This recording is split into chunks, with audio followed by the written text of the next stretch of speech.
Welcome. I am Matt of FarmHopLife, and tonight I'm interviewing Tim Toolman Cook, the Canadian-born American. How's it going, Tim? Very good, Matt. I was going to try to come up with something witty and smart ass to say, and none of the above came out. So I'm doing well. Thanks for having me, man. I'm looking forward to it.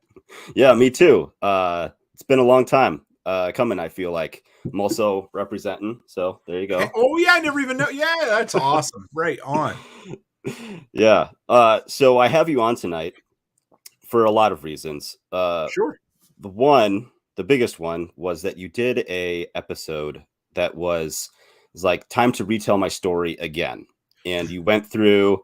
It was the only time that I've heard you talk as much as you have about your experience homesteading in Sure. such a short, in condensed segment. But you went by it really quick, and I'm like, whoa, whoa, whoa, whoa, whoa! Like, I need to know all that. Like the 2 minutes, we need to stretch that out. Like, let's blow that up. Like, I wanna know all about that. So, Oh yeah. Well, that's what I have you on for. nice. Well, I'm good at filling space, so I can stretch a 2 minute story into 62 minutes. So no, one thing I've realized about that tell your story again thing is no matter how you slice it, there's always new people coming to your content. And I learned this from, I don't know if you ever, he's a YouTube gun guy, Paul Harrell or Paul Harrell. I don't know if you know. No, he wears this yellow shooting jacket. He's a cool dude. He's been involved in two, unfortunately, lethal uses of force as a civilian. So he knows his stuff. Anyway, so every time now he's a big deal, of course, but every time he hits a new 100,000 benchmark, he retells his story because there's people that come new. So, but for me, it was like, I forget what, it was probably 5,000 or 6. I don't know. I think it was. Yeah. Yeah. So, which is good because you forget, you really forget that, 12 months ago, I covered this topic. So I can't cover it again. Well, yeah, I can. Number one, I'm not the same person I was 12 months ago. And number Sure. two, my audience isn't the same audience. And the people who were here might have heard it, might not have, but I guarantee you they're different too. So I like to go back and so that, where do you want me to start with the story? Just kind of fill you in and get you there or what? Yeah, let's so you guys, you were born in Nova Scotia, raised in Nova Scotia. Yes. Let's start there. All right. Yeah. So take me all the way to how you got to homesteading. Sure. So if anybody who, and I don't blame you if you don't, anybody who doesn't know where Nova Scotia is, it's on the East Coast. It's basically the Canadian version of Maine. Little less, I guess. Maybe New Brunswick's a little closer because they're attached, but anyway, it's that type of thing. So we're a coastal country, a coastal province that you can't go anywhere in the entire province and be more than 100 kilometers, which is like 65 miles from the coast. So, there was one year we had a nasty hurricane and they had salt spray from the opposite coast coming through the tree, so 100 kilometers, that kind of thing. So it's a nice place. It's as far as the growing season, it's the second warmest place in the whole country. So the growing season now, especially over the last 15 years is, if you're lucky, quite often you could start April 1st and go until November 1st now. So it's a good long season there. But I grew up in town. I was a town boy. I had a grandmother who was pretty handy. She grew up during the Depression, so she knew a lot. I heard a lot. My dad grew up on a farm, so I always loved to hear the farm stories. It was fun. He cut his sister's thumb off with an axe when they were a kid. And, I always told a story about his best friend. They had a manual turnip grinder. I don't know if you ever see this. So they grind up turnips for the pigs, and it's basically like an apple cider grinder, but you get it going really, really fast. And he talked his little sister to throw a live chicken in it. So no way. Yeah, I love the farm stories. And so Dad was a hunter when I was younger, and he would take me deer hunting, which I loved because the weather was nice. And then he'd take me rabbit hunting, which I hated because the weather was cold. It'd be like February, and now I love the cold. But so basically, if nobody's ever been rabbit hunting, what that involves is you put on every layer of clothing you own. You take a dog called a rabbit hound out in the woods. You find the ricketiest old tree you can find. You climb up till you're on a limb that'll just barely support you. Then you wait for a dog to chase a rabbit, and you'll hear it coming in a big circle. And then you decide the best time to fire a 12 gauge shotgun is when everything's moving and you don't fall out of the tree. And then I get to go get the rabbit because I was the kid. So it was fun. I loved rabbit stew, except when you bite into the shot, the shotgun shot that was still in the rabbit. But kind of so like pheasant. Yeah. And then Dad got busy and got out of hunting. But there was these little fingers or little tracks of kind of, outdoorsy, woodsy stuff that I loved. And as a kid, teenager, we were that kind of last generation that was always outdoors. We'd go for hikes in the woods. We'd find old abandoned cars and smash the windows out of them, and and ride our BMX bikes through mud puddles we shouldn't be in. So it was there. Then I went to college, and that was what it was. I came home from 4 years of university and got a high-paying job as a night manager at Dairy Queen. It wasn't high-paying, but anyway. And but the cool thing was, I was there and I was learning. I enjoyed it, and I got a job offer to go work at a home hardware, which is like a True Value, kind of a smaller. There's like 1,000 of them in Canada, and all right. The reason I took the job, and I remember this, was kind of cool because I said, I know nothing about home maintenance. I should have, because my grandfather, when he died when I was like 5, he could fix anything. So it was in my DNA. I just didn't know. And so, you know what? I figured I just spent $40,000 in 4 years to get an education I'm not going to use. So why don't I go and get a free education in home maintenance at the hardware store? And it's funny how you don't realize it at the time, because I turned the job down once, but you don't realize how those one spot in your life that kind of, it comes to a point, and then everything after that point was because of that one decision you made. Right. So anyway, soon after, I met love of my life, Becky, and it was kind of cool because her grandmother had bought a farm. I don't know, maybe 8-9 years ago. She passed away and they moved away, but they had moved to Nova Scotia on a whim, fell in love with the farm. So she had a love for animals. She wasn't too much into the slaughtering of animals, but she loved, they always had a hobby farm that just cost them money and didn't make them anything, basically glorified pets, which was cool. But we knew I got bit by the prepper bug. I don't even know if I knew to call myself that yet, but I was living in an apartment. Actually, I guess the first thing I did was I was broke as a joke, but I liked beer. So I wanted to learn how to make homebrew. So, and it was horrible, but I learned how to make it. And that was way back then. I had the idea to start a blog called The Apartment Brewer. I never did it, but that was kind of the very first step. And then after that, I decided I wanted to go and pick at the U-Pick strawberries. And I didn't know how to make jam, but I figured if I needed to survive the apocalypse, strawberry jam would be enough.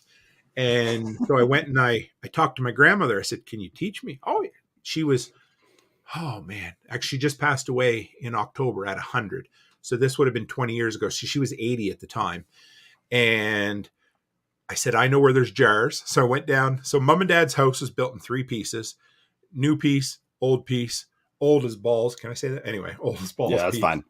And it's like a 4-foot ceiling, and it's dirt, and the pieces are that are holding it up are logs, right? So anyway, Mom had mason jars in there that hadn't seen the light of day since I was 4 years old. So I brought them out, cleaned the cobwebs out, took them home, and my grandmother taught me how to make strawberry jam. And then it went to bread and butter pickles, mustard pickles, and that was about the extent of where I was at when I met my wife. And then again, we were broke. I don't know how many times I can say it, but we were beyond. And we had 3 kids at the time. And so what do you do when you have no money and you want to get by? Well, you're like, well, you know what? It'd be good. Let's start homesteading so we can spend even more money and maybe make no, I'm just kidding. So we were really into the idea was we wanted to be self-sufficient. And so our first foray into it was chickens. So I didn't know anything about chickens, and I did what everybody does, and you order your chickens before you have anywhere to put them because you think this will be a great idea. And so we got, 20. And have you ever experienced chickens multiply? And I don't mean by having babies, but once you become known as the chicken person, people give you chickens. They're like, "Hey, I have 5 chickens that I don't want anymore. Here you go." And now you have 20. Thankfully, that's never happened to me. It happened to us like 10 times, and that's not an exaggeration. We went from, well, plus Becky'd always be online and, oh, look, this lady's giving away 10 chickens. So maybe it was more of an internal problem than an An external invite. problem. Yeah. So we had nowhere to go. And so I built a chicken coop from scratch. One of the first things I ever built.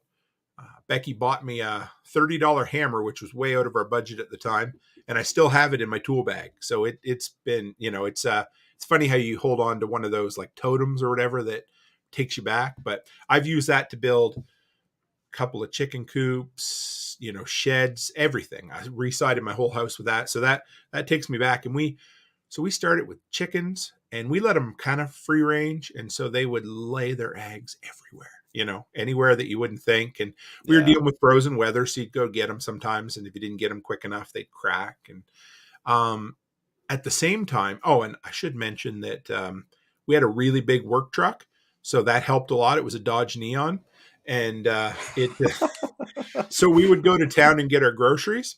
And we'd have 3 kids in the back seat with a little dog named Manny. We'd fill up the trunk with groceries, and then we'd go to the feed store and get like 4 bags of feed and set them on the kids' lap and bring them home with us all at the same time. So were their legs asleep by the time you got home? Oh yeah, I think we had an extra kid we lost one time in a bag of feed. I'm not sure, but so it was fun. And then we thought we're not doing enough, so let's try goats. So we found this old lady way back in the woods in a place called, Weymouth was, so Digby where I lived was, like 1,500. Weymouth was like 300, and Easton or wherever was like -4. So that's where she lived. And we went way back in the woods, and we had no way to bring these goats home. And we ended up buying a mom and her 2 babies so that we would have milk, which was cool. We actually considered putting them in the back seat of our Neon. Thank God we didn't. We paid her a little extra and she delivered them, but it was cool. I remember one of the first times we had the goats. I was at work and Becky called me and she's like, Precious is across the street in the graveyard. So if anybody's never had goats, you will know that does not matter what you build, they will find a way to transgress it. They will get outside of it. So anyway, we had them for a while. We made, goat's milk soap. We made yogurt, cheese, all of that. And we were, again, broke. So I had to learn how to clip their hooves myself because they were getting turned in, and this was 2005. So that was pre-YouTube. So you'd go on like a forum and be like, how do I do this? And I had, straight cutting, like tin snips, the yellow ones, aviation snips.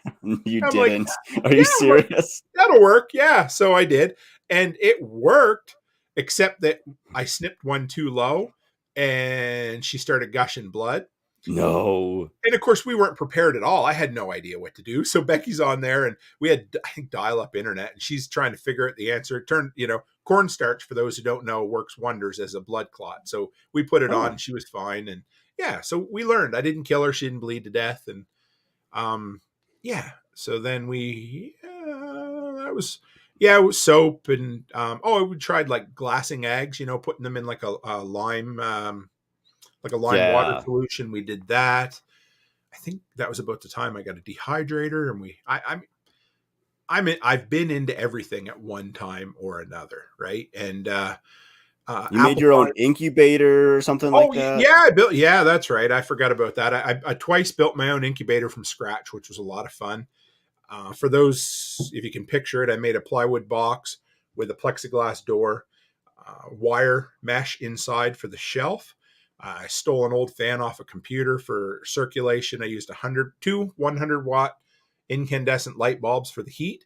And then I went to the junkyard and I got a thermostat off of an electric hot water heater.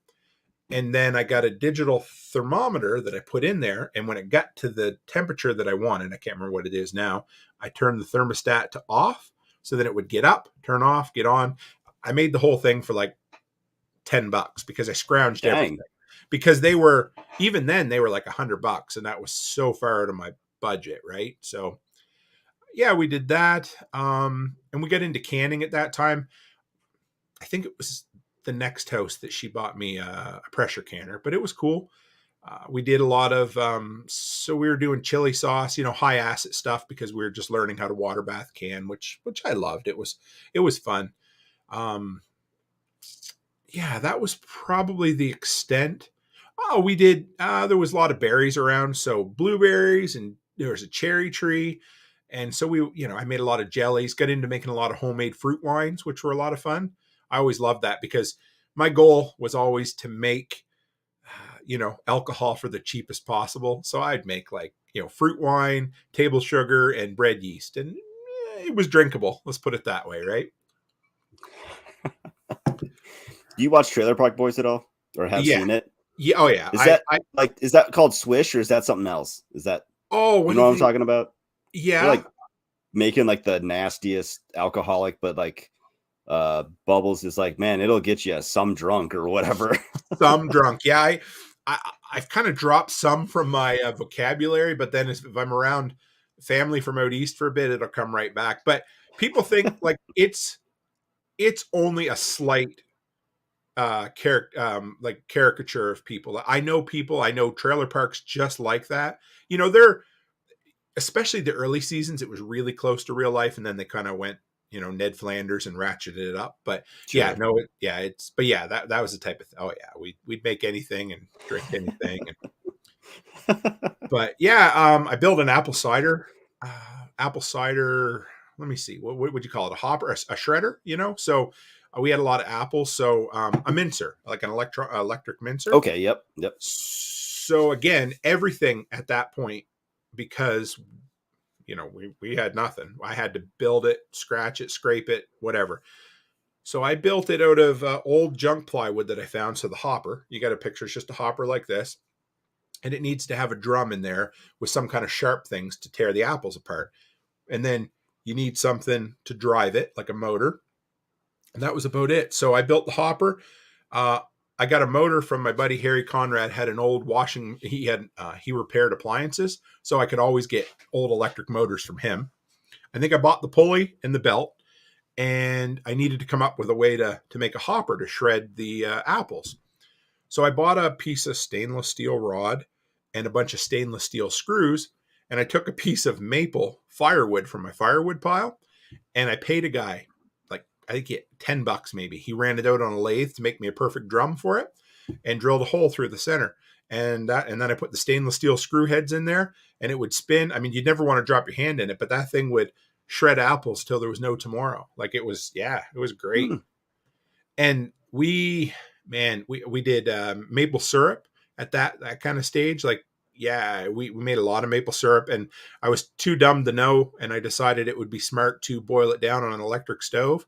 And which is, whatever, but the cost of using electricity to boil down sap to syrup, it's not a winning proposition. So we did that. We lived near the ocean, so at the time we got crazy and we tinkered with making our own sea salt. So we'd bring home bottles of ocean water, boil it down to make sea salt. That was fun. And at that time is when we really get into gardening. We did a lot of gardening. And then we got a pressure canner and learned how to can. That's what I loved. I love pressure canning. Was, like potatoes and carrots, and we were doing a lot of vegetables, and then we got into doing fish and different things, pressure canning. That was a lot of fun.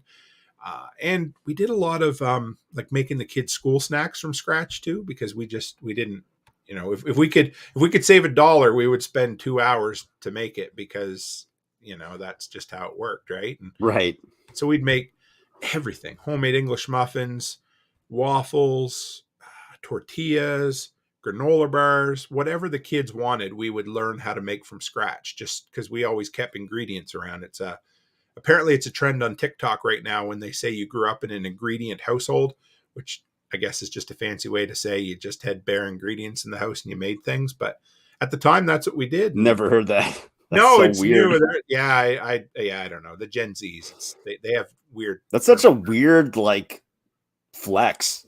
I know. An ingredient household. Oh, wow. I grew up in an ingredient household, but yeah, it was fun. We did a lot of. I remember one summer, So in Nova Scotia, you either get a beautiful summer, like a beautiful hot sunny summer, or you get rain. And this one year we had rain all summer, like it just never stopped. And I put in cucumber plants, and 4 days later, the slugs had eaten them right down to a nub. They were gone. And at that time, we were living way in the woods, like 20-25 minutes from a small town in a place called Dosetville. And the black flies would pick you up and carry you off. The only way I could garden, like it was miserable. The only way I could garden was in a full bug suit.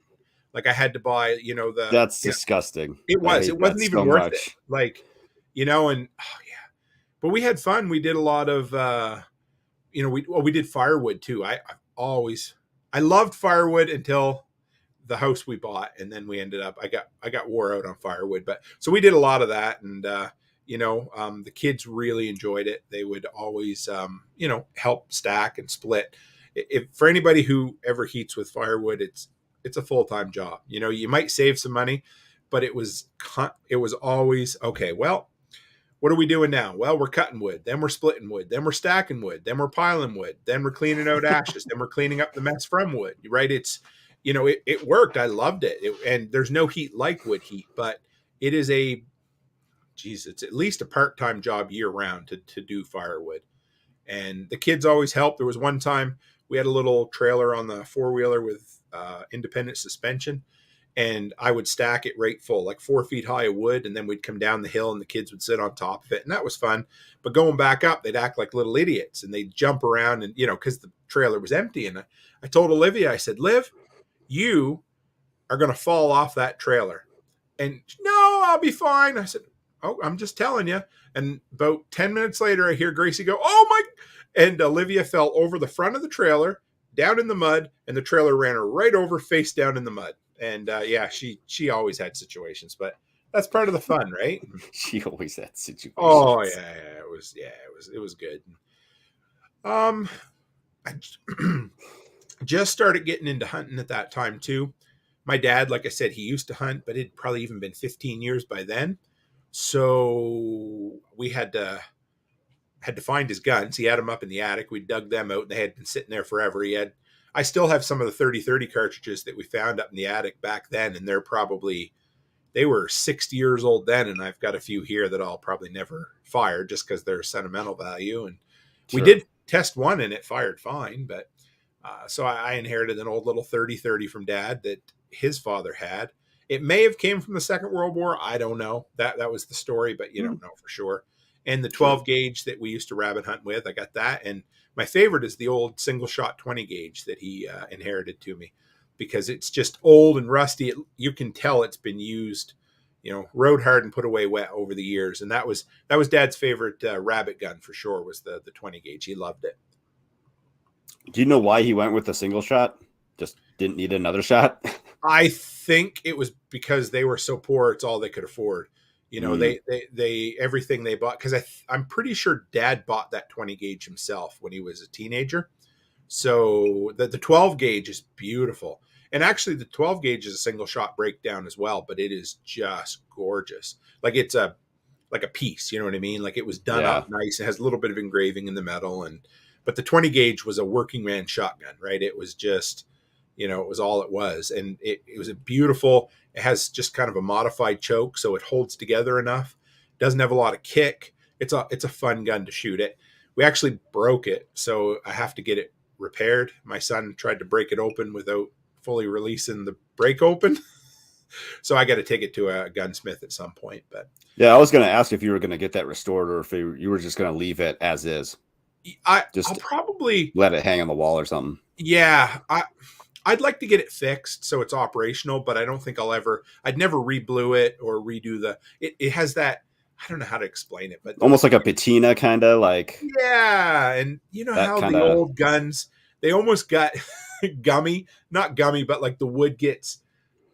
It's almost sticky. That's what I wanted to say, but I'm like, some people aren't going to understand what I mean, but that's exactly it, just from use over the years. Right. So that one I would never do anything with. And yeah, Bought a little 22 to teach the girls on at that time. I think I paid I remember $85 for a 22 that didn't have real good sights on it. And yeah, we get into little critter hunting and stuff. And then we bought a great big 130-year-old house. And that's when we get into like homesteading on steroids. We great big chicken, we built a great big chicken run. We did 75 meat birds a year. We did turkeys. We did the last year we lived there, we did three full pigs. It was quite fun. I like doing the pigs. We raised them. I'm not going to exaggerate. I don't know if I bought 2 bags of feed the whole summer. Now, don't do what I did, but I went around to restaurants all summer and cleaned out their green bins. So I would go with my Dodge Grand Caravan and put garbage bags in the back. And I would go to the Chinese buffet and I would dump out their compost bins, right? And a couple times I got caught and they told me not to do it again. The grocery store used to give me their vegetables, like their old stuff, until all of a sudden they weren't allowed to anymore. But so I Tim Hortons Donuts. We got Tim Hortons up here, which is like Dunkin' Donuts, but a Canadian institution. Sure. So I would go there because every night they throw their donuts out. And I was like 70 cents a pound. The pork ended up costing us at the end of the summer. We butchered them ourselves, and it was a lot of fun. I learned a lot. It's the first time I'd ever dispatched something bigger than a chicken right up close, and it's different. It's a weird feeling, I think if it doesn't bother you, maybe whatever, right? But it was. And the girls, they learned how to pluck chickens when they were little, so that was really good.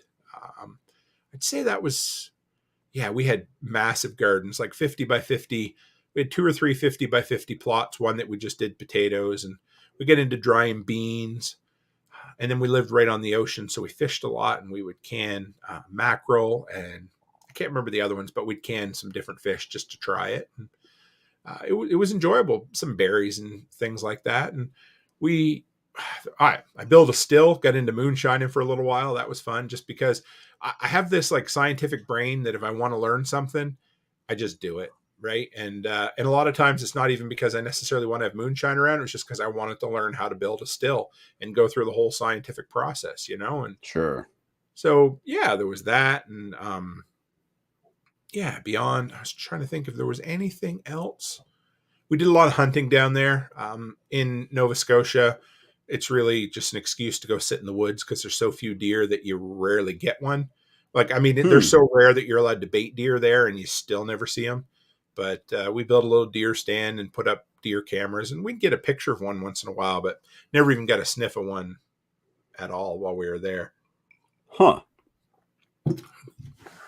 So it's just more of must be like a social thing or like a family, friends kind of just like get together, hang out. If you get one, even see one, whatever. You pretty much had to live in the woods if you wanted to get one. It wasn't sure. When I moved to Alberta, that was the crazy thing the deer come to you here. They're just, it's hard to explain until you come here to see it, but they're just literally everywhere. They're just jumping out to meet you while you're driving. They're just, I remember maybe my first or second week here working in the oil patch, and I seen a herd of well over 100 deer, like one of the biggest things I'd ever seen in my life. And it was, so the wildlife out here, it was good. And so that would have been kind of the pause of the homesteading journey for a bit, right? Yeah.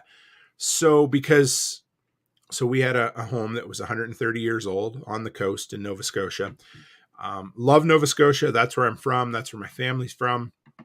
It's a real hard place to make a living with your family, especially when you make a lot of poor financial decisions and you're poor to begin with. So we had to figure out what we wanted to do. And the oil patch was booming, which a little bit about the oil patch, don't you? A little bit now. So I'm like, well, my sister-in-law and brother-in-law, they lived out here, and they said, you could have 3 jobs in a day. And I thought, well, I'll give it a shot. I've never done it before. What really motivated me was I ended up each year down there, they'd lobster fish, and it opened up on the last Monday in November. So they'd always be looking for people to go banding. So basically what that is you work 21 hours a day, make $200 a day, to stand there as they dump live unbanded lobsters in these crates. And then as the boat is swinging back and forth, you have to Oh god. reach into the crate, pull out a live lobster, and then take these pliers and put rubber bands over their claws while they don't, while you don't fall over, throw up, or get snipped by a lobster, right? So when I finally did the math and I was making like, $9 an hour for my work, I was like, yeah, nah, that ain't worth it. But so anyway. Wait, so did you actually do it for a little bit or no? Yeah. Oh yeah. Hardest work I've ever done in my life. Like Oh beyond, my I've done gosh. everything. So the first time I did it, we worked, I think it was 9 days straight without a day off. And the longest day I worked was 21 hours. So we would go out, by day 3, you couldn't see anything. If I could get to sun up, we would leave at 2-3 o'clock in the morning to go out. And if I could get to sun up, I was good. Once the sun came up, I knew I could last till sunset, right? Mm-hmm. But by day 3, I came home. So, if you work 21 hours, what do you get? An hour and a half sleep, right? So I told Becky, I said, make me supper, have it ready for me, and I'll eat it in bed. And she come up 10 minutes later. She made me a big pot of Kraft dinner, and I fell asleep with a spoon in my mouth. It was, if you want to know what you're made of, go lobster fishing for a bit. So I did that too. So I wet my, I got used to it. I got introduced to it in May. So in May, all you're doing is land and trap. So you're going out in the nicest weather of the year, sunny days, no stress. And they're like, hey, let's haul in 375 traps. It like takes 2 days. You bring them in, you just joke around. There's no, you're just emptying out the little lobs, whatever, right? So it's the last day. So they're like, well, you did well with land and traps. Why don't you go and go banding? Well, fuck, that's a whole nother, that is the hardest thing, like bar none. I mean, I did harder physical work in the oil patch, but there was nothing more physically and psychologically draining than the first week of lobster season. It was unreal. And guys do this for decades on end. I don't know how they do it. And the lobster season runs, I think it's 6 months. I might be wrong. So, the days shorten Holy down. cow. But those first 2 to 3 weeks is when the lobsters are plentiful. So they fish nonstop. And some guys go out twice in a day, which I don't understand how they do it. So Meth? anyway, yeah. But that is what got me into going to the, I'm like, oh, if I can do this, I can do anything. So I hop on a plane with no money in my pocket, come out here, sleep on a fold up cot in my in-laws' mobile home living room. They had a new baby and my mother-in-law was living there. So there was no room for anybody, but they were good enough. Got 2 jobs in the first day. So I picked the one I wanted and got into it. I really enjoyed it. I worked on a co-rod rig for 2 years. And I was working, 130, 140 hours every 11 days. So it was good hours, right? The pay was unreal. I mean, I landed and they paid me $27 an hour and I'd never made more than 13 in my life. So, and that was as a store assistant manager at a hardware store making $13 an hour, right? And that was on salary. So you're working 60 hours making 40. So yeah, we come out here, but we decided we were going to live in town because we'd always lived in the country. We thought, let's try something different.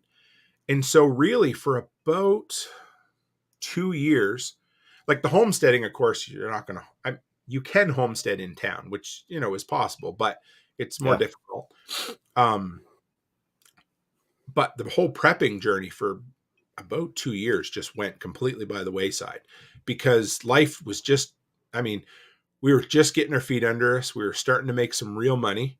So we're like, oh, we have money. Maybe we don't have, not that we had a lot of money, but $12 is a lot of money when you haven't had any for a long time. And, Right.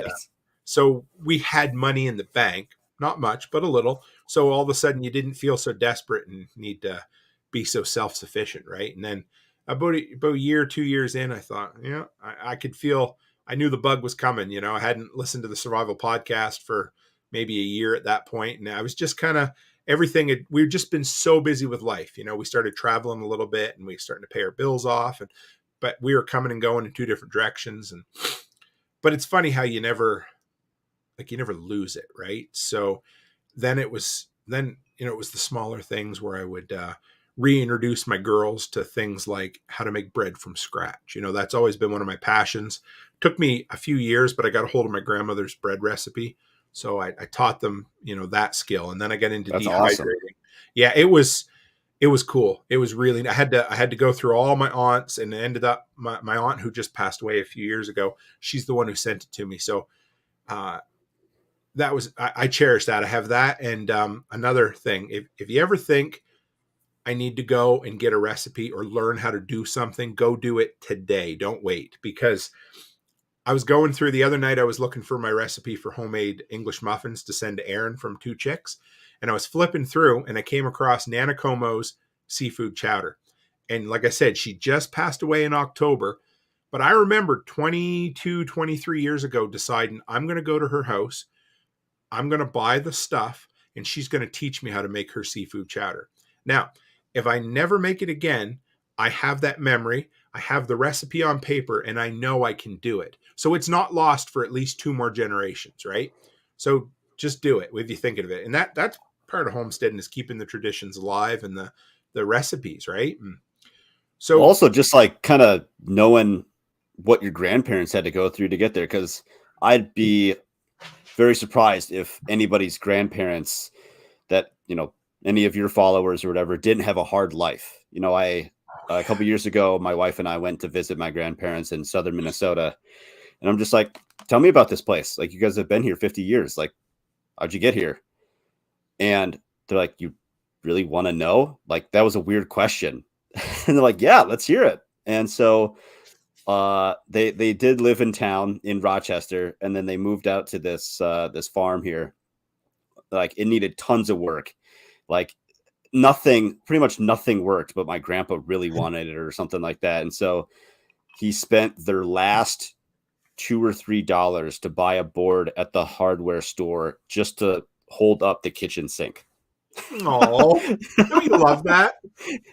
Like, that man lived a hard life. I mean, he's still kicking, but man, I talked to him the other day, and another job that he had, he was trimming trees, and he goes, that is the hardest work I've ever done. And I'm thinking, that says a lot coming from you, because he's just like, he's been farming his whole life, and so like that's just hard on by itself. And so for him to say that was a hard job, Oh yeah, speaks volumes.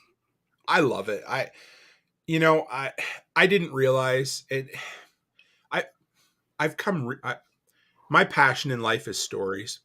So it's kind of fun for me to be able to tell my story once in a while, because I love to sit down and listen to. You have the most boring life in the world. I promise you, if we sit down and I ask you a few questions, by the time you're done, your eyes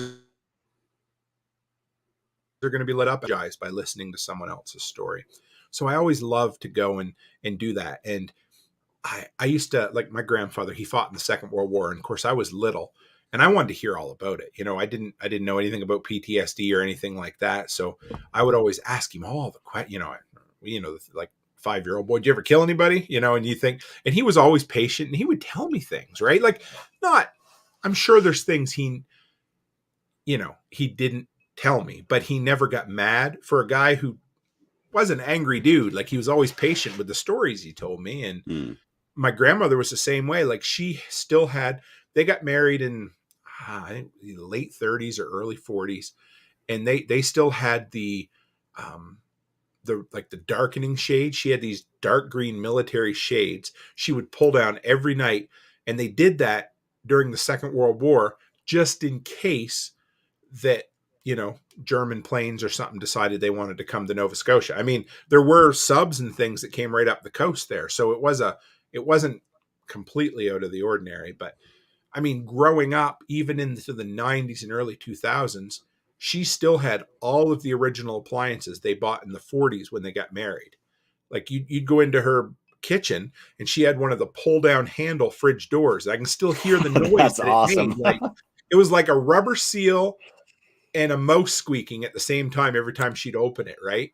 And you could hear the dollars going out. Like, for somebody who was as miserly as she kept that fridge forever. And But man, I bet when you closed that fridge door, it had a nice like clunk, like like Oh, closed latch, like sounded solid. like there was those the what do you I can't think of like the stories, the urban legends of when we were a kid about the kids getting locked in fridges and dying, and that's what that would have been one of those fridges. Like you get in there, you could have survived the nuclear bomb, I'm sure. Like there was no, yeah, Wasn't the that stuff was made. Indiana Jones movie? That's right. Yes, it was. Yeah, I knew there was some. Because I'm it like, has like yeah, the old. I think the old ones did, or some. I mean, they were made. You'd need three people to move them, but the old people stories they're important.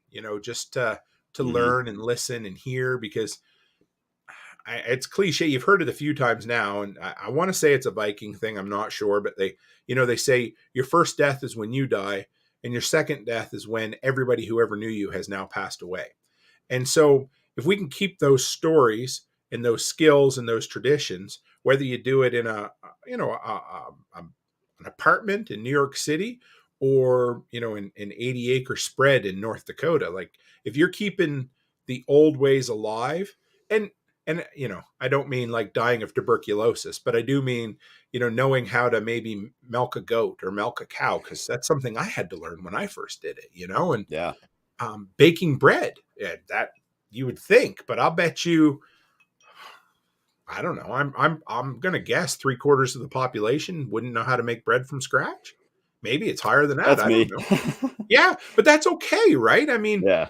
so just because I pick that, right? It was Marshall McLuhan. It's one of my favorite quotes, but he paraphrasing here, but he said, when man learns to shoot a gun, he forgets how to shoot a bow and arrow. Now, a Yeah. gun's more effective, but I mean, what happens if there's a gunpowder shortage and all of a sudden nobody knows how to fire a bow and arrow? So the one guy who knows is, king of Turd Island, right? So those kind of things are good to know because you never quite know what could happen, right? Yeah, that's very true. So you guys made it to Alberta. Yes. That's where you're at now. Yes, we've been here, geez, almost a decade. It'll be a decade. So next January, it'll be 10 years since we moved here. And it was, like I said, it was a big step. And the cool thing was 12 months into our trip here, just as our journey to Alberta, since we were here, we were making good money. My wife was making good money. And the worldwide price of oil collapsed. So we went from things being really good to being actually, that's why we started prepping again, because my wife was on vacation, first day of vacation. We were getting ready to take a little trip to Las Vegas, and they called her in on her vacation. And that's a bad day to lay her off before we went on vacation. So she lost her job. A year later, I lost my job. That's Yeah. such a dick move. Hey, you know what? It was this is how it worked at that point. This is the craziest. I've never seen anything like it. I get a call from my boss, Mark. He's in Lloydminster, an hour and 10-minute drive away. He says, I need you in Lloyd now to deal with paperwork. It was like some Wemyss crap or something. It was the most important thing in the world. It took me about an hour and a half to get there. By the time I got there, he was no longer employed with the company. So yeah, I went through 3 supervisors in 3 months. They were just boom, boom, boom, laid off, laid off, laid off. Like the guys, they were cutting. It was unreal. I couldn't believe it. Like he called me and he was like, it was the most important thing in the world for me to show up to fill out this paperwork. By the time I get there, they're like, yeah, they just walked him out. I'm like, are you serious? Yep, he's gone. I was like, okay, here we are. So they paid for my class 1. I got in just under the wire. I went to get my big truck license. There was another girl in another department of the same company I was with. She went to the first class and they pulled her out the next day because they shut down all training because of, the crash in price. Anyway, I guess they never thought about me. I managed to get through. So I passed everything and got my class 1 just before they laid me off. So that was good, just in case I ever need it. Right. Yeah.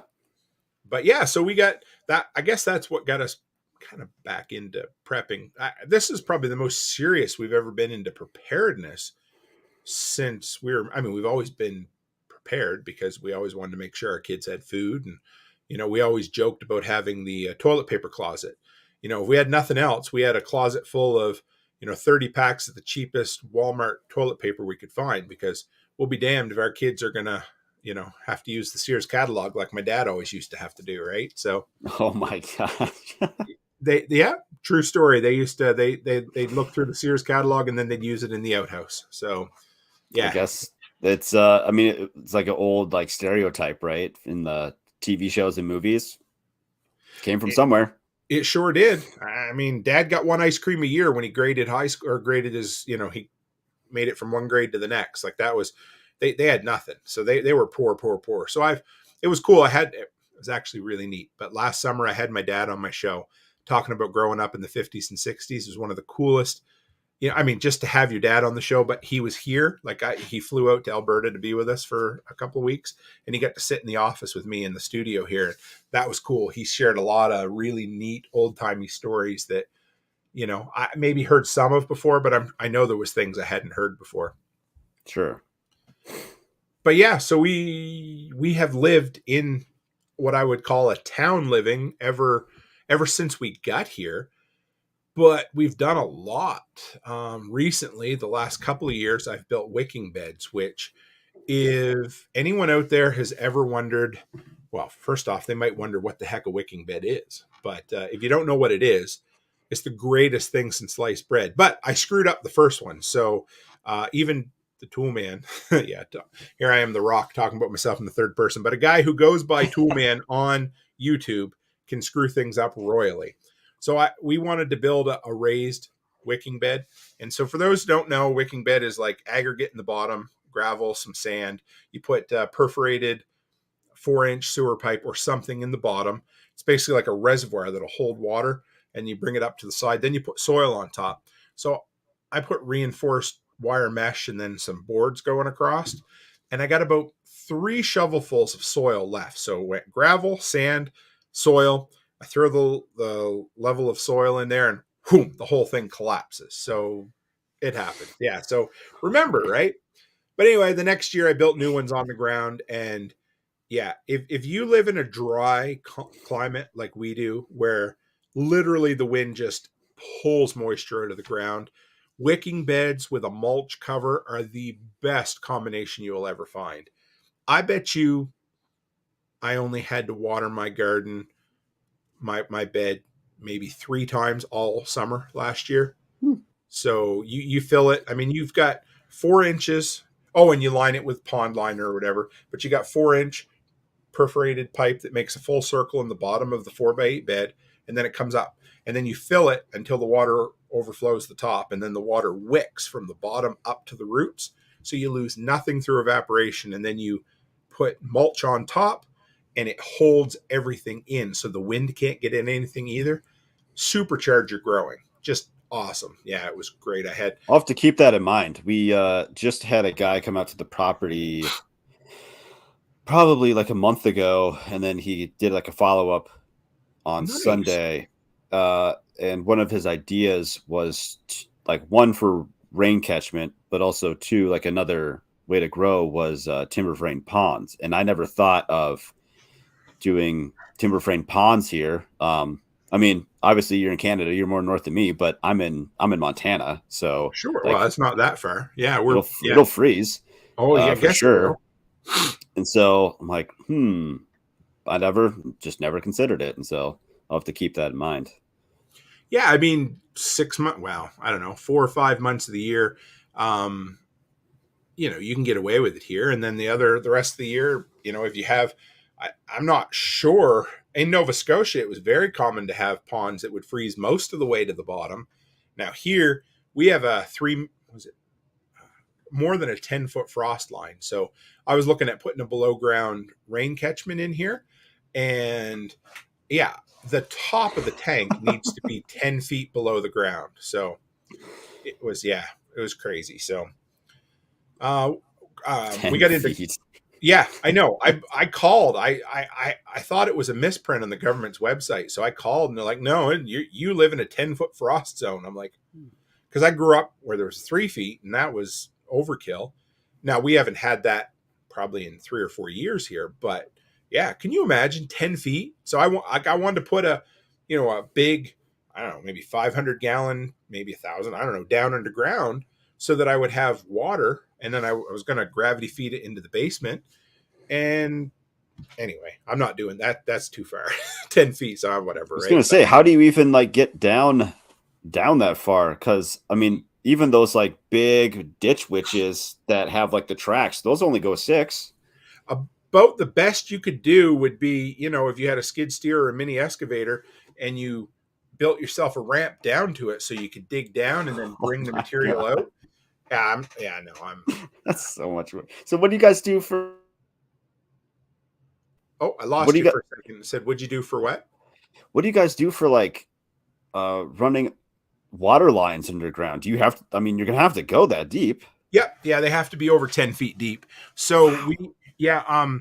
so this house here was a rental that I helped fix up, and then we ended up buying it.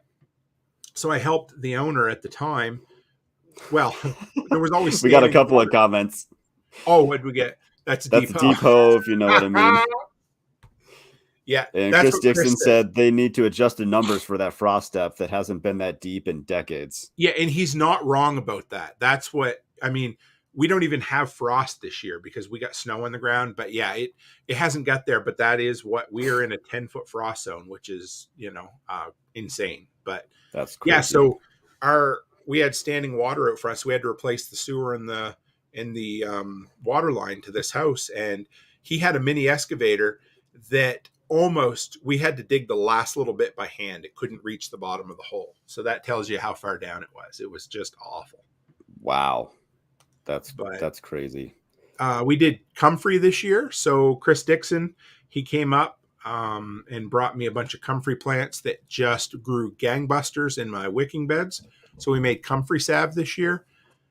Last year, we've been doing vermicomposting. So I've got one worm bin left now. We picked them up during like the first month of COVID. So we've been doing those for about 3 years. Um, Crack key. If you ever frigged with crack key or yeah. No, No? I wanted to, but then I got distracted by something else. I don't Yeah, know what it I was, do but too. My thing is that when I get interested in something, I might as well embrace it because until I scratch that mental itch, that's all I can think about. So we did crack key bins or crack, yeah. So they're like a Rubbermaid tub for those who don't know, and you got a bunch of holes in there, and it's a closed system with no pumping. You just put nutrient and water, and then the roots chase the water down. The only thing you need is grow lights, and I loved it. We had the best romaine lettuce. I grew 48 heads in my office right here. So where I film had pink lights and it worked. But I was yeah, just going to respond to this comment here quick from sure. Chicken Hawk. He said, it seems like it would be better and cheaper to make a mound than to dig that deep. So they actually do that for septic systems sometimes. If the groundwater is too high, you have to Yes. build it up. The problem with building a mound for something like water is you're building it out of disturbed soil, which really doesn't have the same insulatory properties as undisturbed soil, right? So when you're Sure. digging a hole in the ground, you have all this compacted soil. Whereas when you build a mound, you've got all this loose soil that is going to be really susceptible to hot and cold transfer. So it can take a few years for that mound to settle in. Settle. I've been researching geosolar lately, which is like a combination of geothermal and solar. So it's really kind of cool. I've been doing this podcast series on the history of modern preparedness.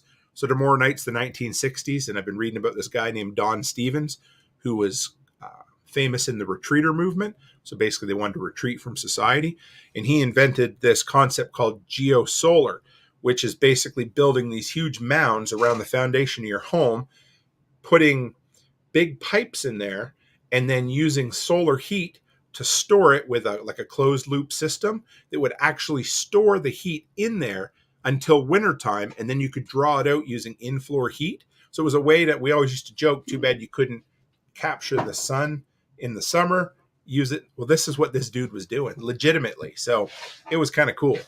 I'm gonna have to give that a listen. I'm so far behind that Whatever. I've got like probably 100 in my queue. So Yeah, I don't ever worry about it. There's lots of guys I'm like, I'd love to live. I don't have time, But I did catch your you've been doing the Last of Us recap. I've Yeah, been enjoying that, and I just cool. watched episode 3 the other night, so I'm gonna have to catch your follow up and see what you said about Frank and Bill.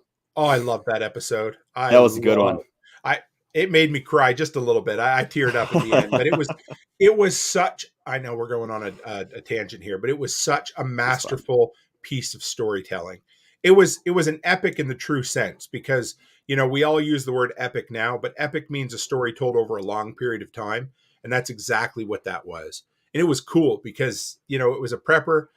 Yeah, he was a little bit off his rocker, but it wasn't an unfair depiction of somebody who was prepared. He was actually Sure. a prepper who won, yeah, in a sense. So it was cool. I loved it. Yeah, it was great. So Yeah, yeah, it was really well done. I had no. no, it was yeah. I thought of another project, solar. So I put so now that you've interviewed me and I'm talking about homesteading, I'm realizing that I'm doing a lot of that stuff here. You just don't call it homesteading when you live in town, right? So I don't but know. yeah, There's a lot of people that I've interviewed that homestead in town. Like yeah. they rock it well. You know what? This was, I don't know. This was really friggin' cool. So I get a call the other day from the library here in town. And the local librarian said, she goes, I hear you have some sort of vlog or something on prepping. I'm like, yeah, sure. Yeah, that's what it is. It's a vlog. So anyway, Does anyone still call it that? Just that librarian, I guess. well, 60-year-old librarians do, right? But it was a Sure. huge honor. So she's like, I'm concerned about food shortages. I'd like you to come in and talk about practical preparedness. And I'm like, Mm, yeah, I will.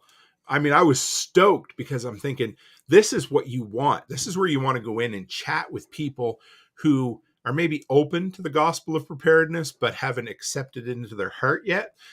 So that I'm stoked. It's going to be in March. I'm going to put together a real practical preparedness thing, and yeah, it's going to be cool.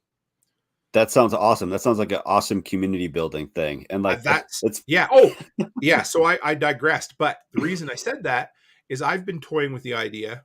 Chickens aren't legal in our town, or they're officially outlawed through bylaws. I've been wanting to fight that for a while, and I know I could get it fought, but I haven't bothered. Anyway, the librarian said, would you be interested in helping me pass a bylaw for chickens? I'm like, yeah, I will. So I'm going to slap bees on there too, because a lot of the towns around here are like chickens and bees are okay now. So even if I don't get chickens, I want the freedom to be able to have chickens, and I want my neighbors to have the same freedom, right? there So you go. yeah, it's coming. We'll get it. I have no doubt.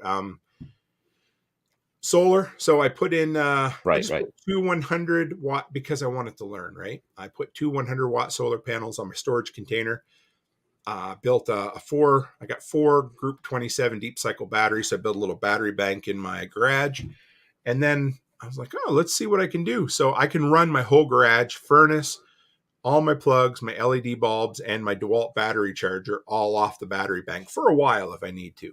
But all summer, 100% of my DeWalt batteries were charged from solar. So that was pretty cool. And some people might think that's not a lot, but when you run everything lawn care off a DeWalt platform, we did pretty darn good with that. You could get like a little green energy, Four Seasons maintenance, green energy Oh yeah, certified, I whatever, sure blah, could. blah, blah. I wish I could, but I've yet to find a battery powered backpack blower that will work in Albertan cold. You So have to make and one. have, yeah, what's that? You have to just make one. I'd love it. Yeah, if I could find one It would that, weigh 80 pounds. oh yeah, it would need to have the runtime and the power. I'd be all over it because I hate two strokes are nasty. I mean, when I come in, I smell like an oil jug because and they're loud. That high pitched. So if I had a Yeah. battery one, I could walk anywhere and do snow at 4 o'clock in the morning, and nobody would care because it's quieter than a vacuum cleaner. But Does it have to be backpack? Because doesn't DeWalt make like this big, like 650 CFM, like handheld I own it. thingy? It's not great. It's No? okay. Okay. I don't exactly know how they can call. I don't know. There's some funny business with the numbers because Sure. I own the top of the line still backpack blowers, and they're maybe 1,000 CFM. I think 950 or 1,050. I mean, they're incredible. But you can't tell me that handheld DeWalt is only 400 or 300 less. Like, I use it all the time. We use it for cleaning up grass. I use it for cleaning out my garage, but it's not designed to blow any amount of snow at all. Like, yeah, Sure. but Gotcha. Right yeah. on. My latest passion is styrocrete. So I had Brian Norton on my show the other day, scrambling from. He informed me of this thing he's been testing, which is, so if anybody knows how you make concrete, you go and buy Portland cement, which is just the cement powder, and then you add aggregate to it, whether it's sand or gravel, and then water. Well, what styrocrete is, and you can incorporate aircrete too, which is a whole nother thing, but you don't have to. You're basically replacing some or all of the aggregate, your sand or your gravel, with chopped up styrofoam. So styrofoam, when you break it up, it turns back into those little balls of styrofoam. You're using that as the aggregate. So you put that in the concrete, then you add water, and you can make bricks or you can make walls with a little bit of reinforcing. There's a cool YouTube channel on it. So I've started collecting styrofoam. That's my next. So that's what you were talking about in the Telegram chat. I popped in for just a second and I'm like, what? Why would anyone want to make a big mess like that? And I know people are like saying make beanbag chairs out of it and let the kids roll around on them. And you're like, hey, that's not a bad idea. So I need to figure out a way to turn it back into those styro balls, But it's surprisingly, if you make bricks out of it, it has, I don't want to say the same, but pretty darn close to the same structural strength as concrete, with maybe a tenth the weight. So my plan is to learn it, do a podcast about it, do some videos about it, and then make a generator enclosure, because I also need to build one of those. So I'm going to build one out of styrocrete if it works. So it's a pretty cool off the grid, technology or skill set that you could learn. Yeah, you're gonna have to film it like those videos of like those kids in like India or whatever, like making clay bricks, like where they just have like thousands of them, like all in front of them. Oh yes, I'll be happy if I can get 4 to start with, But yeah, you should film it in a way where it looks like you did a ton of work and there's only like 4 sitting in front of you. Yeah, get right down on the ground and make it. Oh yeah, that would be awesome. Be like, oh, I'm so beaten. It took me like 4 minutes, So bypassing most of my questions, Sure. which is totally fine. No, this has been tons of fun. Let's see. So for you don't. I'm still trying to get a little bit into like your mindset, right? Sure. Good luck. You didn't call it prepping at the time when you started, but you wanted to be like prepared for like a job loss, or because you didn't have money, or and you wanted to learn these things. So is that kind of the realm of where you got started? Yeah. I mean, I'm not, yeah. So for sure, it's funny because the whole journey just kind of happened. I don't even know.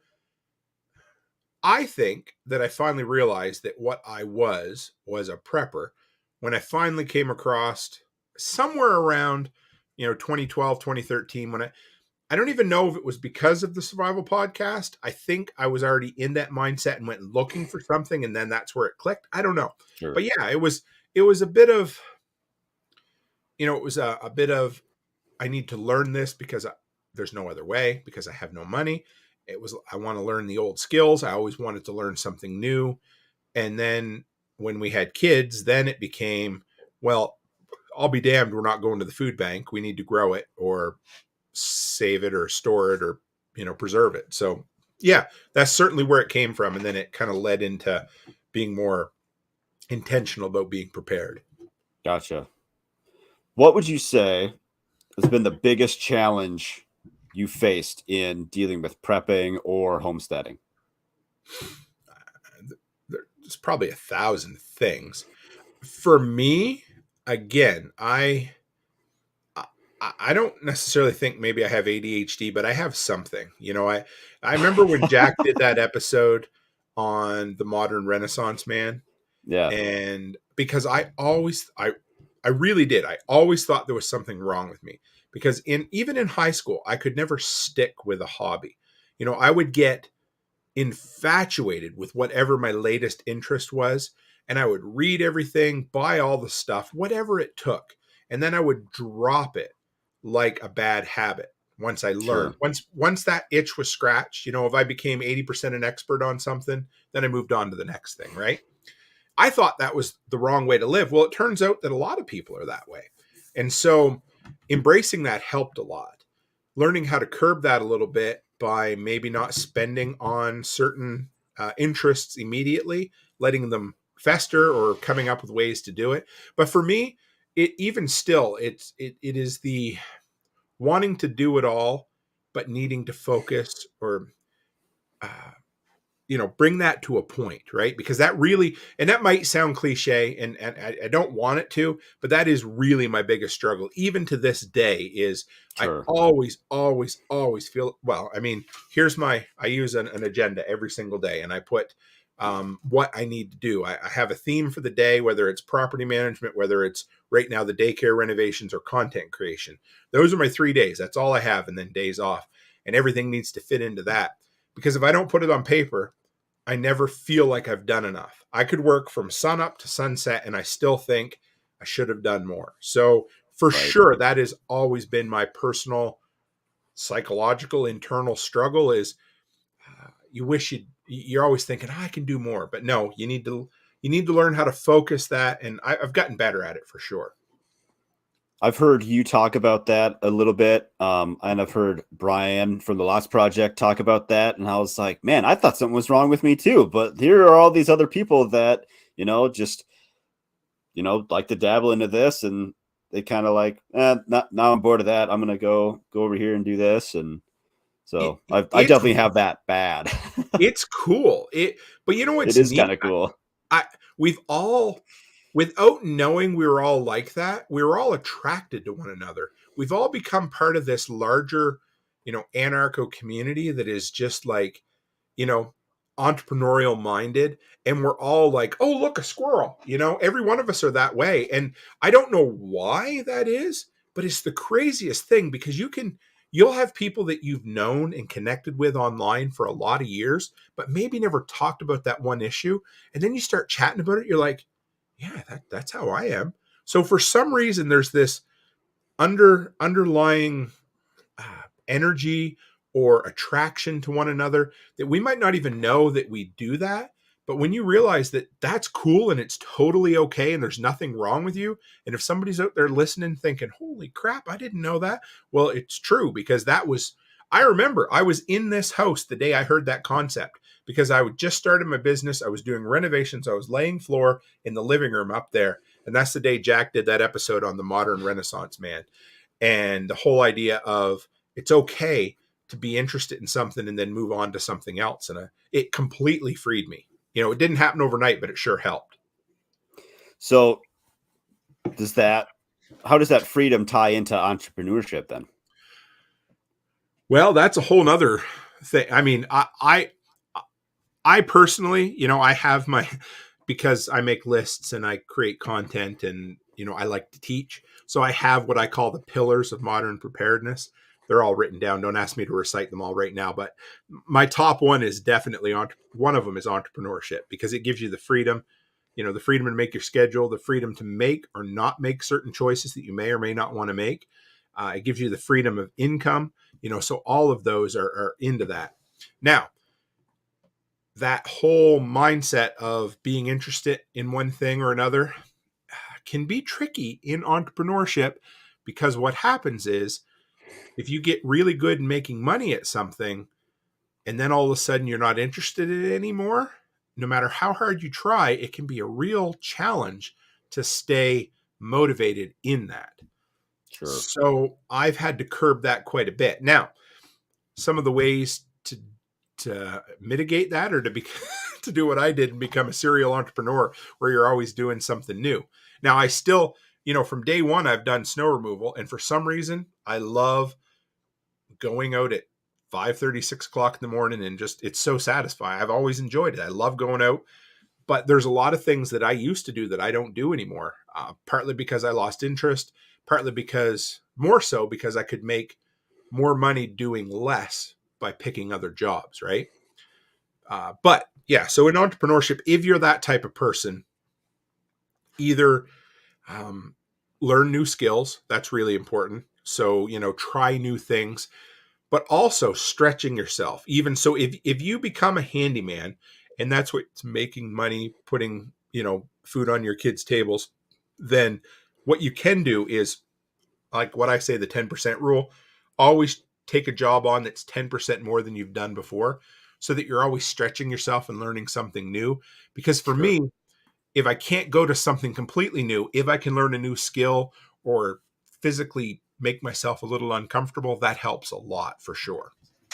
Gotcha. One thing that you said that you've done, man, that really just blew my mind, is when you do aeration for lawns, is that you rent the one piece of equipment for like a couple $100 and do everybody's lawn all on the same day and bring in like whatever it was, like $1,000+ like, just in a single day. And I was like, that is like, just be able to stack that. It was pretty genius, I thought. The first summer I did it, I might have done 2 lawns, right? And they're like, it works great now, but there were times when I would rent the thing for, it used to be like 85. I think it's like 110 now.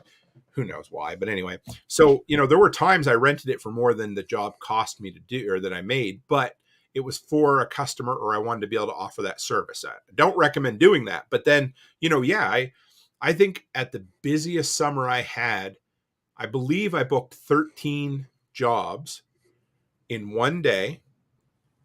So at $100 a pop. So you do the math, it's $1,300 for an $85 rental. So I'm doing that more with a skid steer now. So I'll, $3,000-$4,000 job, I'll rent a skid steer for 2 days for $500. Right. So that's a great way to extend yourself without buying more equipment or having equipment that you'd only use once a year that you're tripping over for the other 364 days. Man, that's wild. Tiller's another thing, a garden tiller.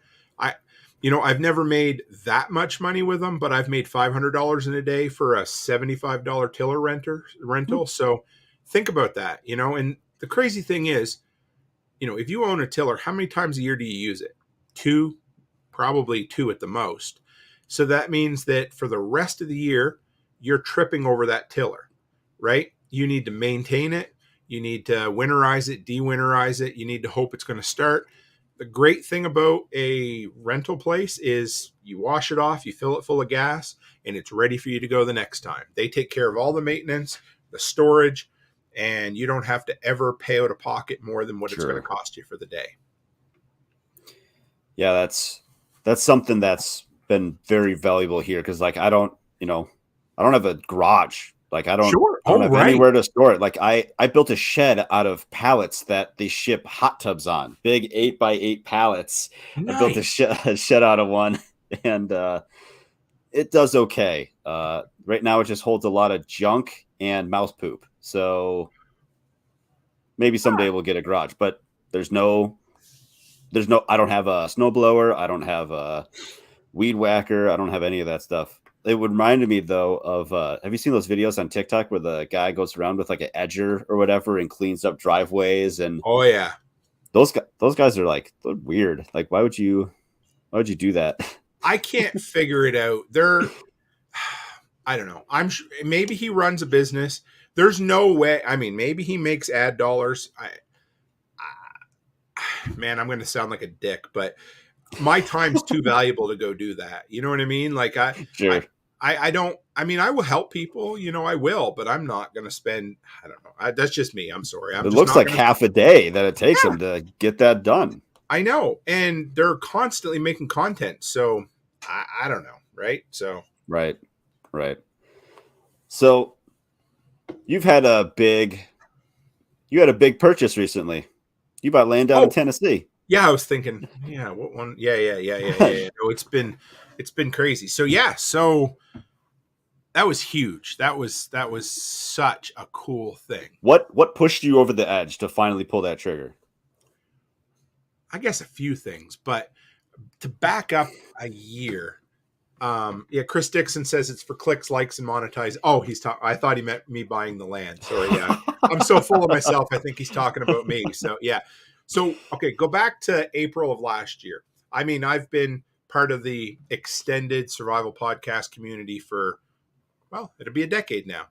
And, I was into the Zello group maybe 5 years ago, got to know people. That's how I first met Nicole Sauce. She had me on her podcast February of 2020. So just over 3 years ago when I launched my YouTube channel. So we were friends, we were acquaintances, we all had something in common.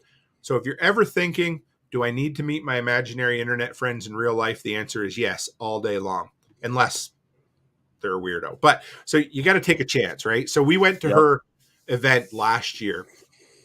And, my wife and I, we have our relatives, my brother-in-law and sister-in-law. They're our best friends. But other than them, that's really all we had here.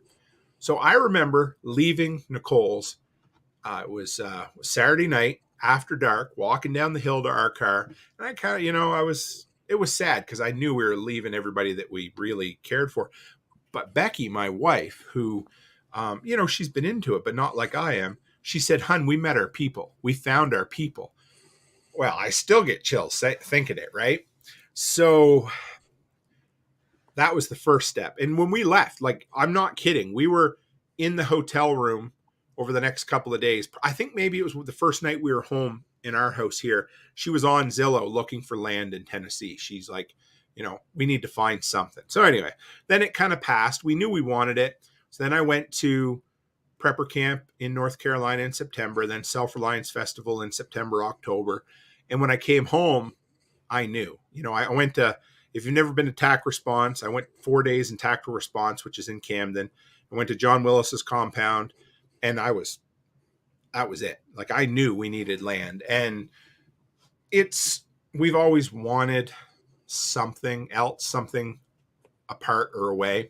And so what this does is it scratches the itch of a vacation property that'll be a vacation property until it needs to maybe someday be more than that. I don't know. If it never does, great. I'm happy with that. But, it's something I can go spend 6 months of the year on at some point if I need to. It can be a winter getaway for us, but more so it puts us right in the heart of all of our people. And it gives me it gives us a chance to kind of build something a bit off grid. And so I think coming back from Self-Reliance Festival and prepper camp is definitely what put me over the edge. Spending that, it's the longest I ever spent stateside at one time. It's like 18 or 19 days, which, whatever, it was what it was. But, and I was away from my family. So I was by myself. First time I've ever gone that long other than to come out here, but, to go down and speak at events. And man, there is something about Tennessee that the place just drips of freedom. Now I know every place has its own, misgivings or whatever, but Sure. there's something special about Tennessee. I love every minute I'm there. I feel like I'm a bit home, I know that's weird, but I love being there and the people and the mindset. And so we bought 10 acres of basically undeveloped land with trees, and it's got access, like a dirt road going to it. And there are power lines there if we need to get power at some point. But other than that, it's like 45 minutes south of Camden. So it's in the woods. But I'm excited. I can't wait. No house, no septic, no well, Nothing. So nothing. Nice. I'm going down in April. I'm speaking at Living Free in Tennessee Spring Workshop again. We're going to meet Brian from the Lots Project and Carrie Brown from Strong Roots Resources. We're going to go walk the property, and we're going to get a plan for what we're going to do. And then my insane wife is like, "Well, honey, why don't you go down there for 6 or 7 weeks?" Okay. So I'm going in right after Labor Day, and I'm going to be there from Labor Day till at least the middle of October, maybe closer to the end. So, 6 to 8 weeks I'll be down there. I'm going to be speaking at 3 events. And then in between that, I'm going to be working my little tail off, building a like a 2-bedroom, 3-season house property, and we'll see where we go from there. That sounds awesome. I'm stoked. So have you guys stepped foot on it? Like nope. Nope. Just bought it sight unseen. Yep. Dawn Sutton from Telegraph. She's from the extended community as well. We bought it based on, aerial photos and photos of the property, and we knew other properties in the area. And she's like, hey, I'll go down. Like 2 days after we bought it, she went down and walked the whole thing, videoed the whole thing. She had no reason to do that, and it was completely on her. I was like, I will repay her somehow in kindness at some point. There's no reason for somebody to do that, and it meant so much to me. So, yeah, it was really cool.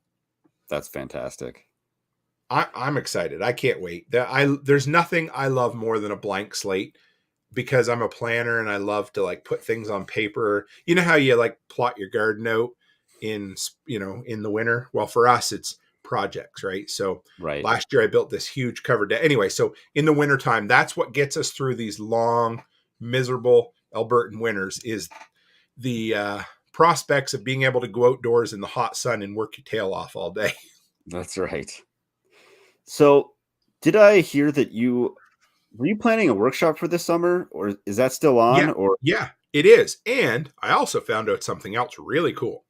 So yes, we are going to have what we're calling, because any other name I tried to call it, nothing has stuck, but we're going to call it the workshop. So because I like it. Yeah, that's what everybody calls it. So it's going to be the what is Heritage Day weekend here in Canada. So it's like August 5th and 6th, I believe, or 7th and 8th, that weekend. It's going to be $200 for the whole weekend. We're going to have some food involved. We're going to have, Chris Dixon's going to be there teaching metalworking, blacksmithing, that kind of stuff. Greg from the Apocalypse Preparedness School is going to come down and teach some survival skills. I'm working on a first aid guy. I've got a guy for bushcrafting that's coming. And there's some pretty cool speaker/guests that I think it's going to happen. So I'm pretty stoked. So basically what I'm trying to do is a Self-Reliance Festival North, because we don't have anything like that here in Western Canada. So if nothing else, I want it to be a place where all of us crazy, libertarian, anarchists, homesteaders, preppers can all kind of come together for 2 or 3 days and realize there's more of us than we think, right? But the cool thing I found out is, as an American, because the biggest concern was, certain statuses for people crossing the border or not, right? So I found out recently that Americans can come and go from the country without any need for vaccination status of any sort. So if that's a concern for anyone as an American, it's also going to be lifted soon anyway, but it's not a concern if you're an American citizen. You can leave the country and come back without proof or testing or anything. So that makes a big difference. Less makes headache. A huge difference. Yeah. Yep. Nice. Have you gotten like a rough head count as to like who do you not? Like I haven't even think it's going to show up. I don't know, somewhere between 2 and 100, I guess. But no, tickets are going to go on sale March 1st. So We'll see. I'm a big believer in putting the cart before the horse. So basically, laying your soul bare, doing something, and then figuring it out on the way. Right. So for people who are like, I need to start a business, but I don't have a website. So once I get my website up, well, I'm a big fan of, spending 10 minutes to put your name on a WordPress site and calling it a day, and then figuring out the rest as you go. Because that's what I've done all along with my entire content creation journey. Is I'm constantly trying new things that could make me look like an idiot, sometimes fail miserably, but guess what? They work in the end. So even if only 3 people show up to this event the first time, not that they will, but even if they did, that's a success in my mind, because I managed to put an event together, and next year it'll be even bigger. because, you know, if I get 4 people next year, it'll be even better. But no, for people need to do that stuff, because we so often get completely blinded or lost in the fear of, I'm not good enough, so don't do it. Just start and figure out the rest on the way. And if you do, you will get way more done than you ever think is possible. Way bigger things done, but you just got to step out and start. And so that's how I've lived at least the last 3 to 4 years. And it's completely freed a lot of things we do. Like, it's very clear that you have that mindset because you kind of force it on other people as well, like nicely, but because you're like, you know, we've interacted here and there, and I would be like, hey, I'm doing this thing. You're like, that's awesome, keep going. And you know, you had me on your 24-hour live show. That was awesome, thank you for that. Which was like, it blew my mind that you even like would consider me. And I'm like, hey, things change. And you're like, that's okay, you're still going, aren't you? Yep, still going, like you'll figure it out. So that kind of encouragement makes a big deal. So I want to, you know, there's a lot of people shitting on people, you know what I mean? There's a lot of, you know, you just go on TikTok for a minute and post one piece of content, and you'll have 10 people telling you why you're doing it wrong, you're using the wrong video, why you're never going to succeed. But you know what? Those are the guys that if you look at them, they've never made a video. They don't know a thing about content creation. Yep. They've never started a business. So you know what they can do, right? So don't worry about them. But you know what? Guess what? I'll bet you remember the one time I encouraged you more than the 10 negative comments you get on TikTok, right? Because there's something powerful in encouraging other people. Yeah. And like I said, for me, I want to hear stories, and I just want to see people do what they want to do. You know, I'm living my life now. Like it is the craziest thing that I can get up in the morning and do whatever I want to do, because I have built everything. My wife and we've gone from having literally nothing to building a world where, you know what, if she doesn't want to go to the daycare today, she doesn't have to anymore. And guess what? When I get up in the morning, as long as it's not snowing, I mean, I'm going to do a lot of stuff, but I can literally do anything I want for a week straight, and it doesn't matter, because I have the freedom to do that now. And that's from a whole bunch of other people pushing me. My wife, number one, you know, Jack Spirko, Nicole Sauce, and watching all these other people do it. And all of a sudden I got to this point where it didn't happen overnight. You know, it was a lot of long days and a lot of hard work, but you know, so I want other people to have that, because and without sounding negative, there's a huge mindset of, I won't even bother. Why would I bother? You know, the whole world's against me, or the system's against me, or, you know, I can't start content creation because YouTube's been around for 20 years and everything that's been done has been already done. Well, no, guess what?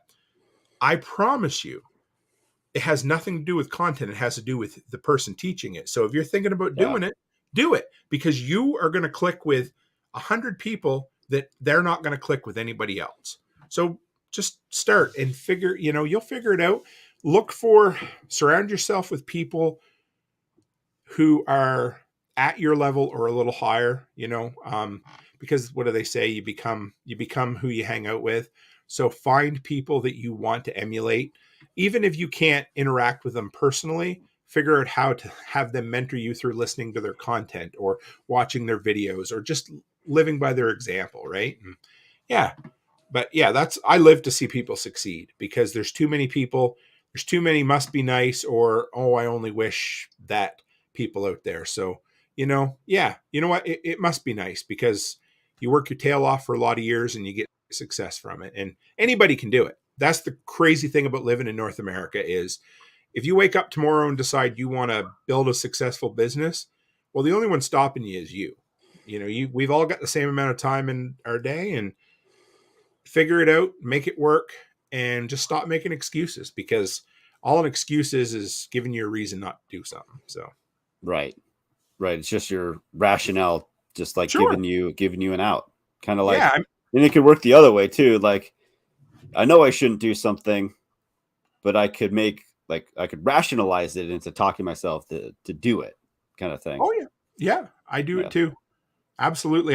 My dad there, I always remember Mr. Den Hollander. He was the first pastor I remember as a kid growing up. And I don't know why I remember this, but he always used to tell my dad that people always make enough time for the things that are important to them. So for me, I can never get this to show up here, but well, there it is. My Blue Jays tattoo, right? So I love the Jays, but you know what? Watching baseball is like a 3 to 4 hour a night commitment. So I just give up watching them and turned it into my business and my content. And that's like saying if you give up your latte, you can have an RSP that you can retire off of. Well, I get it, but you have to find it somewhere, right? So Yeah.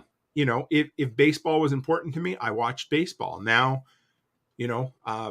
finding freedom and independence in my life was important. So I turned it into content creation, a business, and now my wife's business. So yeah, you find time for what you want. And if you want to find success and more, maybe not even success, but personal fulfillment, you can just quit making excuses. And I still do it. So I'm not perfect. My wife slaps me all the time and says, yeah, Tim, you can do that, even though I say I can't. And then she's like, yeah, just do it, hon. You can do it. I don't know why you're talking yourself out of it. Might as well, you could be half done by now. I know. I literally sided an entire house by myself without a single piece of help. And I wasn't going to do it because I didn't think I could. And then I did it. And I was like, honestly, I know I brag about that all the time. That is like one of the greatest accomplishments of my life for some stupid reason. And it gave me That's hard. That is hard. Yeah. Yeah. 12-foot pieces of vinyl siding in the middle of summer, and to figure out how to get them up without kinking them. Yeah. Anyway, it was so if I could do that, you can do it. Pass. Whatever. Yeah. It was fun. I loved it. And now every day I step outside and I look at my house, I'm like, I did that. I'm okay. There you go. Chicken Hawk Farmstead asks, would there be a remote ticket for people that can't make it in person? Talking about the workshop. Sure. Just yes. Yeah. We'll figure it out. Yeah. If people want to give you money, don't ever say no, right? Like you'll figure it out. If people ask me when I sold the silver or the patches, like, well, I still sell the patches, but do you take crypto? Well, yeah, I didn't. I wasn't sure how I was going to do it, but yeah. No, you make it work, right? You figure it a way, and yeah. Just figure it out as you go. Well, Tim, was there anything else that you wanted to cover that we didn't already talk about? Oh, I think we could be here all night. I know. I mean, that's what I'm saying. Like sometimes I need to rein myself in because I have such. No, I've loved this. This has been awesome. This was a lot of fun for me too, because this is it was a slightly different side of my story that I don't always get to tell, or I don't always revisit as often as maybe I should, because it's pretty cool to, you might think about, I always remember about coming from Alberta, but you don't go back and think about all the little steps that, built you along your kind of self-reliance and homesteading journey. It's fun. I enjoyed it. Made you who you are. Yeah. That's the cool thing. I'm talking to somebody the other day, and, it was RZ. He was on my show the other night, and he said, absolutely everything that has happened to you or me up till this moment has brought me to the exact point where you and I are talking right now. So no matter what you did in your life, every decision you made has brought me to this point. There's nothing else you can do about it. Now, that's not fatal determinism or anything. It just means that everything you've done in your life has made you into the person you are and brought you along the journey that the two of us are here talking about, encouraging one another to do great things. So, yeah. Love it. You got your website here. I got your pluggables here. toolmantim.co. Yep, that's it. You're on YouTube, TikTok, Instagram, and you're on Fountain FM podcast player, along with all the others. But yes, the easiest or the best way, I think, is Telegram. We have our Telegram group. I love it. I wasn't even going to start a Telegram group, and then I seen Amy Dingman, how great her group was, and then we had the Fireside Freedom for a while. And if you're like, I don't need another social platform, I'm telling you, Telegram is where it's different. It is different. It is a legit community. That's the difference, because you go in, I know that every morning Robin's going to be in there and post, what she's doing today, what time of day it is, the weather, and I know that if somebody comes in and says, I don't know what to do with this business thing. You know, Clark is a 22-year-old kid he's got 2 kids. He's married. He lives in Saskatchewan, and he is an entrepreneur at 22. Like, how cool is that? That's So you've got all badass. these doers in here at all different stages of their life where they encourage one another. And we're like, hey, I need help with this. So let's post it. You know, we might not have 1,000 messages a day, but the content, you know, if it's not funny memes, it's going to be encouraging stuff. So Yeah, if all other social media is just brain drain, you probably enjoy Telegram for actual like involvement and just if engagement. I had to give up all social media and only keep one, it would be Telegram, hands down. I love it. It's the best way to keep in contact, real contact with people, I think.